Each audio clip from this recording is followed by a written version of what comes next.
Hello Sofa Squad and welcome back to the sofa. My name's Paul, that's my sofa.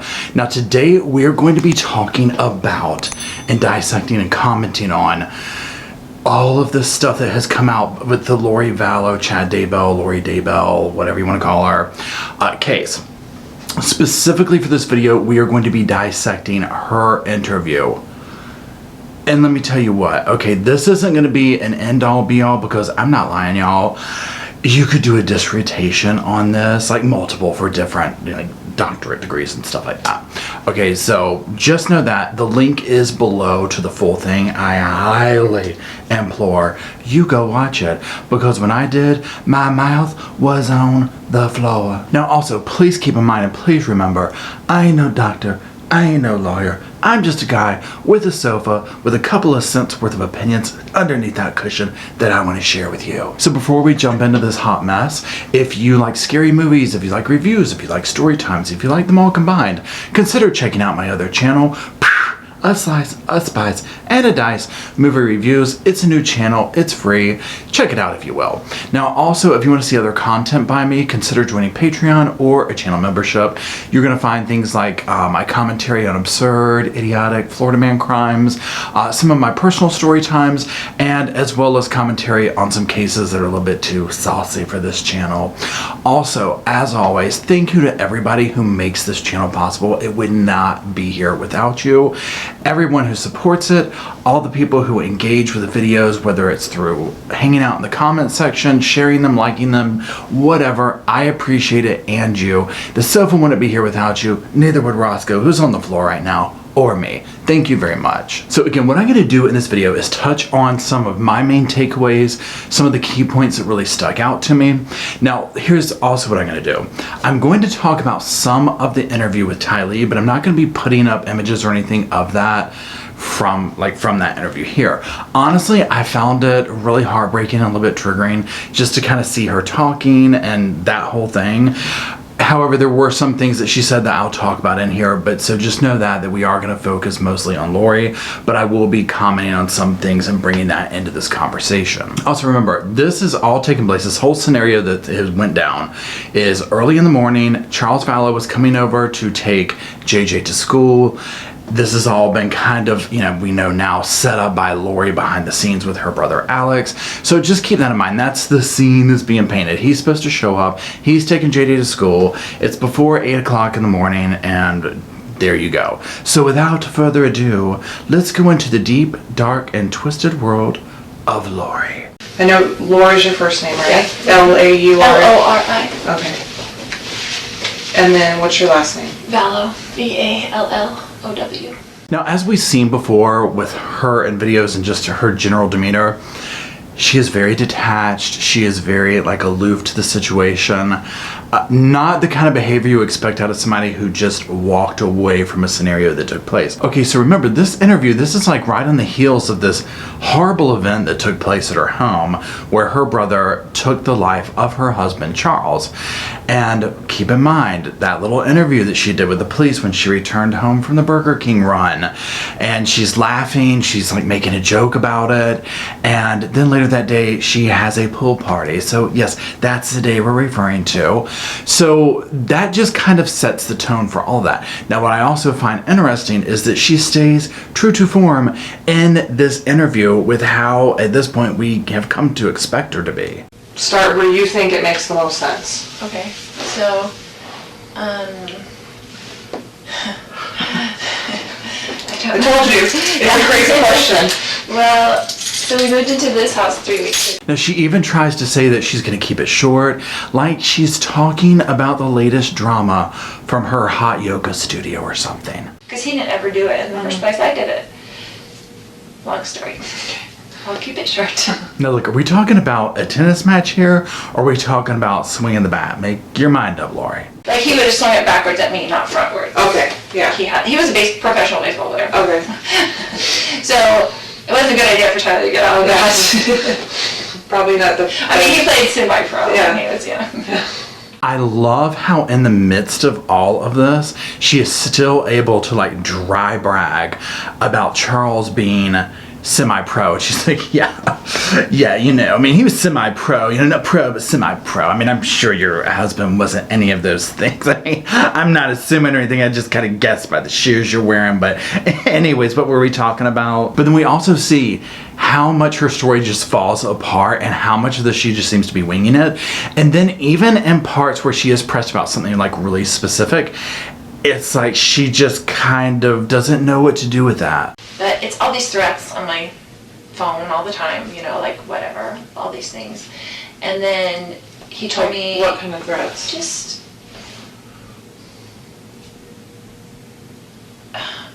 You'd have to read them to see, but he's always mad at me, right? Okay. And he... Now this part is interesting because to me this is something that could have been easily verified, especially with her behavior. Now again, I ain't no lawyer, ain't no cops, I don't know how it all works. But to me, I'm almost like, my natural reaction was, well, can I see the text messages? And then if she had been like, well, yeah, sure, here it is. Okay, we could have like seen what kind of threatening things were going on. Or if she was like, no, I'd rather not, you know, we're gonna have to go the search warrant route or whatever the case may be. That would also be very telling to me as well. Now, very soon into this, like right off the rip, Lori is really, in my opinion, showing us her feelings towards JJ, the relationship with JJ and Charles, and most likely this extends to his other family, Kay, Larry. And I found that very interesting because one of my whole things that I've always felt like with that scenario is that once all this went down, she thought she was getting that money. Larry and Kay got the money, and that was like obviously took the wind out of her sails. But I feel like there was a level of retaliation in what happened to JJ, especially when she was keeping him from them. You know, the whole different vibe that changed. And they're trying to find him, the whole 9 yards. But I just felt like it was almost like this lashing out at them via JJ. And I just found some of the things that she was saying about him to be very red flaggy. Like, well, I'll pay for a house for you and for JJ and whatever, because he's all about JJ. He's never about Tylee, but he's all about JJ. Right? He says, come in to get JJ, and JJ's like, I don't want Dad, because he knows Dad took him away, so he was freaking out, right? So I didn't tell him he was even coming, like, Dad's gonna come take you to school, I think. And then JJ was like, oh, Dad. And then he was like, Mommy, and like ran to me, and was like holding me. He's like, you're not taking me to school. And You thought it was possible that he was going to hurt you? absolutely, he was gonna hurt me and Tylee. Okay. Not JJ, he would never hurt JJ. Okay. Now the fact that she's making these comments that make it seem like she's bitter or angry that, you know, Charles would never hurt JJ, never JJ, never JJ, it's just odd to me. It feels so off. And also what I find interesting in that is how she's also trying to align this whole thing of, oh, well, JJ ran to me, he associated him with taking him away. And he ran to me and da-da-da-da-da. I just found that very interesting, but at the same time very heartbreaking. And I'm sitting here thinking, what kind of a monster can sit here after this whole scenario, talking about this, lying through her teeth, and then when it comes to the discussions of her kids, is having these conversations only for that poor little boy to be found in the backyard at her loser boyfriend's house months later. I mean, it just blows my mind. Now, at the same time, she also paints a very specific picture as to Tylee and Charles' relationship, just how there was these differences between Charles and JJ, as well as Charles and Tylee. Whatever, and I said, Casey wanted to come to the house, and I said, you can't come stay at this house because you can't get along with Tylee. She's a minor, she has to live here. Yeah. So, Casey gets in huge fights up there. Okay. And she hates him. And so I'm like, you can't, he's never really, besides like grabbing us and pushing us, but not like punching us or something. But with Tylee, he has gotten physical Okay. before. And with my grown son. Like physical how? Like got into a physical fist fight with my son when he was 16. Okay. So Lori paints this very volatile picture of how Charles comes at her son, her daughter Tylee, and you know she even says, oh, you know, besides shaking and da-da-da-da-da, she kind of contradicts herself there on the same thing, where on one side she's saying that, oh, he hasn't ever gotten, you know, physical besides shaking, but then she quickly reverts to, you know, saying the fight with her son, and with Tylee he's gotten physical. So these little, like, I'm going to call them micro lies, if you will. And I mean, they're huge lies. It's probably the wrong word for it. But just in one sentence where she contradicts herself, that's a better word for it. And it's just, it's not good, but it also sends up so many red flags to me. Now, another thing that really stuck out to me during this whole thing is her body language, and specifically one aspect we'll talk about is how much she pauses and stops her story in mid-sentence and then keeps going. And she even starts off the entire conversation like this, especially when she's being pressed about specific key moments, like in the heat of the moment type scenarios, and asked to recall what happened. That was good, because I didn't hear from him. And then he came over in the morning and he's like banging on the door. Now, I understand that in like really stressful situations, like adrenaline, all that kind of stuff, trauma, that we tend to kind of like go blank. We don't remember details. But what I find fascinating about this is how many of the little tiny movements she remembers, but at the same time, she has this completely laid back demeanor about it. So it's almost like what she's describing in her demeanor and how much she does kind of remember of it doesn't make sense. Now, this is me saying this allegedly, but I personally think why that is because she's going along in the moment. All these times she's pausing, she probably is trying to remember some things, but she's also trying to really recount her steps as to, okay, I said this and da-da-da-da-da, and painting this false story and narrative for the interviewer. So let's take a moment and just look at a couple more of these pauses or glitches, if you will. They got into the thing and he's hitting him with the bat and they're on the ground like grappling around or whatever. And then,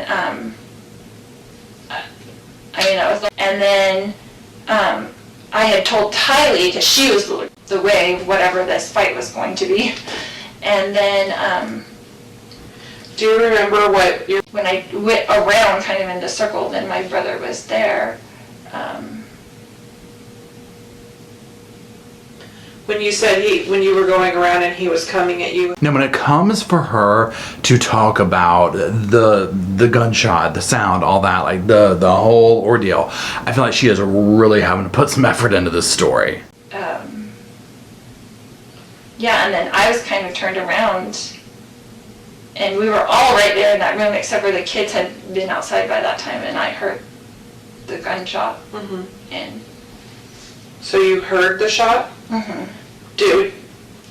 Now, notice how Lori pauses when she says, I heard the gunshot, and she's not making eye contact. She has a very bad time with eye contact throughout this whole video, except for certain times. We'll talk about that in a minute.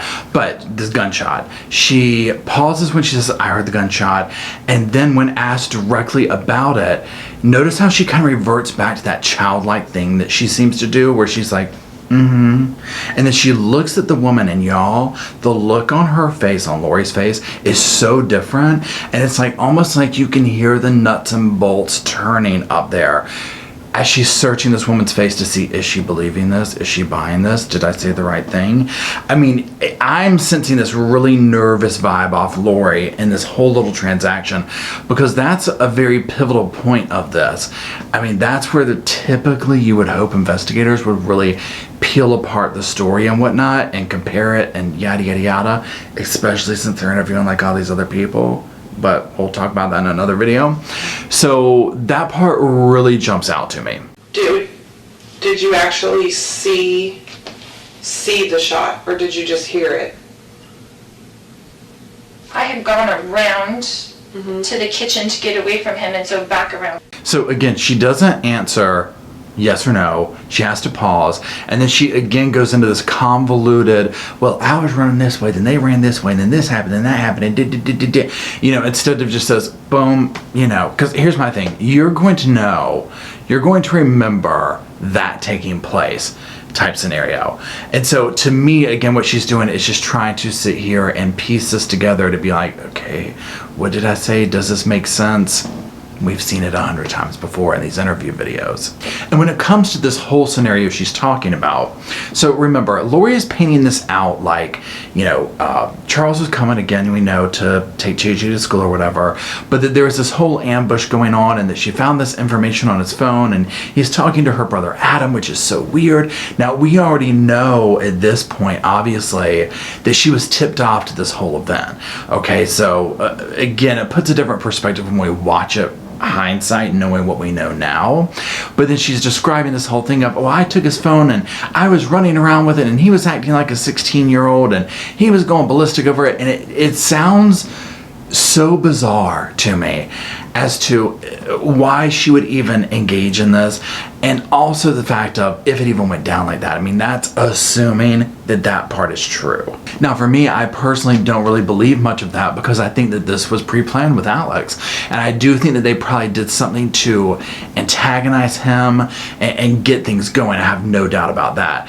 The way she paints herself in this video to be like, I was trying to keep things calm, I was doing yoga poses, but those weren't working, I didn't know what to do. I mean, I just don't buy any of that at all. I think she 100% knew what she was doing, and she was doing anything to antagonize him, and Alex was laying there like the little vulture that he was, waiting to come in and do the dirty deed. Now, also, when Lori begins to describe the whole scenario of Tylee coming out with the bat, getting into this little interaction or whatever, and let me pause for 1 second. Y'all, if you've watched Tylee's video, when she says, I wish I had never grabbed the bat because it caused so much trouble, and I'm like, oh my God, this poor girl. I mean, to be thinking that, because I'm just like, oh my God, the poison of her own mother is just so horrible. And the fact that she left this earth probably thinking that, oh God, if I hadn't grabbed the baseball bat, it's so sad. So anyways, Lori is describing this whole tussle with Tylee and him, and she's talking about, I got in the way and Tylee got in between us and this, that, and the other. And first and foremost, I do think it is absolutely tragic that Lori is describing that Tylee is trying to protect her. And I'm just like, well, yeah, and we see how much you looked out for your own daughter a few months later. It's not the same, that's for sure. But now also Tylee will say, yes, Mom told us to go outside, I went out, or told her to, she went out of the car with JJ, and then she describes hearing the loud noise, the gunshot, and she'll say almost as soon as it happened, her mother opened the door. So that part's interesting to me. But also what I find interesting is that Tylee will then say that she went back into the house to get her mother's purse. And Tylee will describe this as, where the placement of Mom's room, I just blocked everything out. I went in there and grabbed her bag and came back out. So to me, I'm thinking, okay, and this is mostly geared towards Lori. I'm like, you're describing this horrifying relationship between Tylee and Charles. This huge fight's going on inside.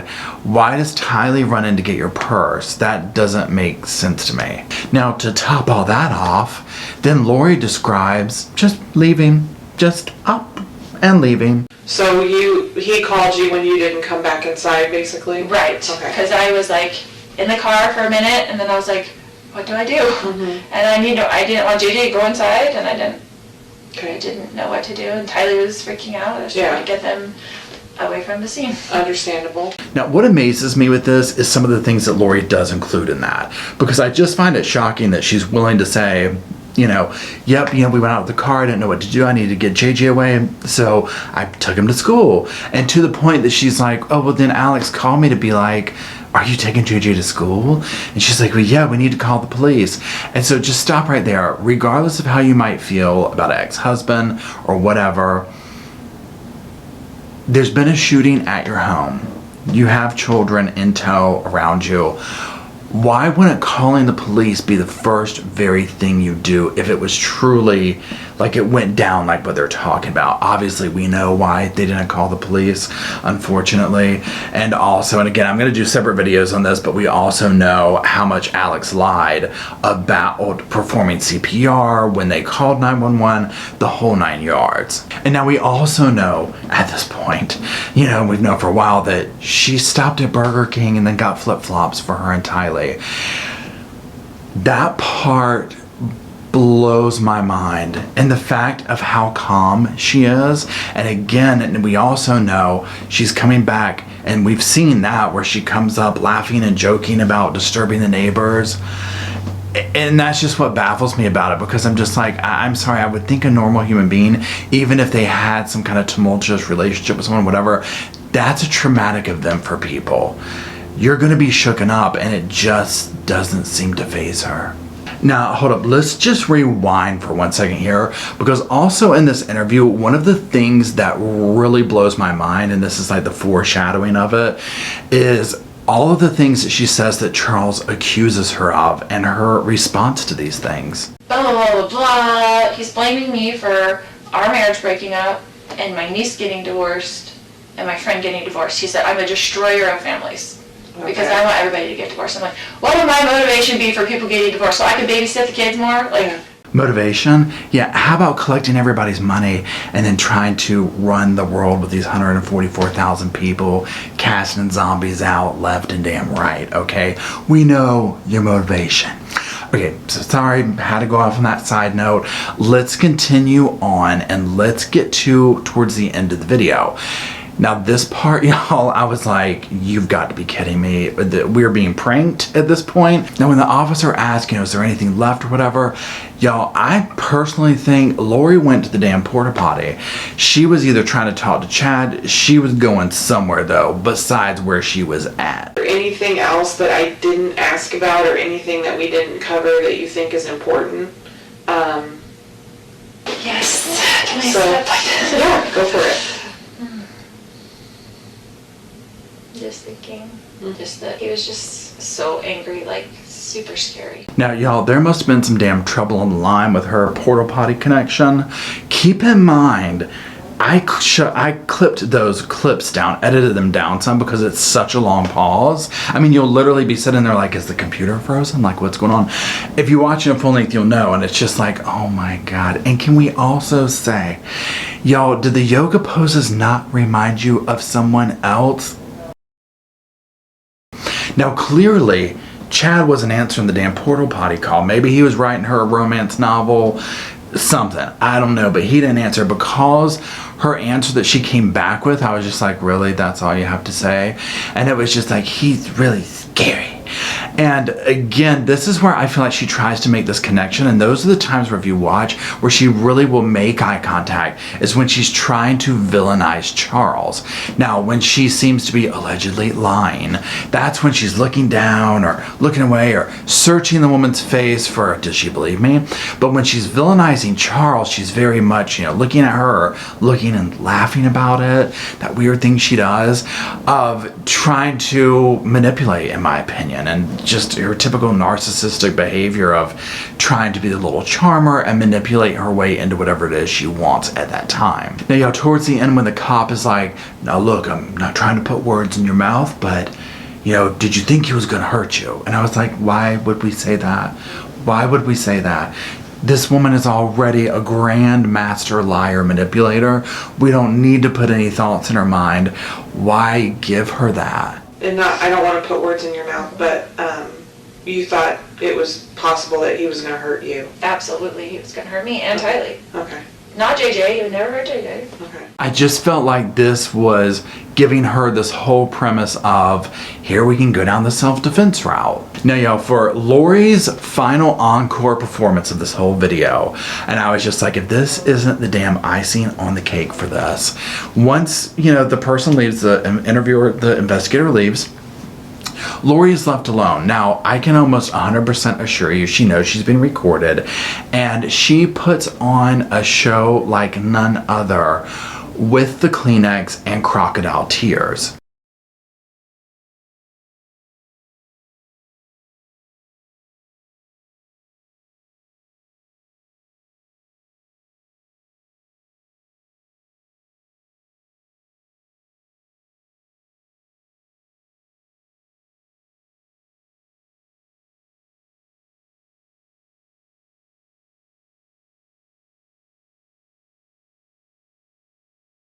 Now she is literally digging a china in her eyes with that damn Kleenex, trying to find any amount of water, okay? Because I can tell you, there ain't none there from tears. And then she does that whole, and I'm just like, honey, don't try it. It's so obvious you're not crying or haven't cried. You're getting ready to go have a pool party, for God's sakes. So that part I was just like, oh no, she didn't. Again, it was so Jodi Arias. I also find it interesting that throughout this, number one, just her lack of emotion about it, and any emotion we do see is so out there and just off-putting. This whole interview was so full of red flags, I just don't know why things continued from here on out with what we have seen. Also, I find it interesting that there was no talk of the second gunshot.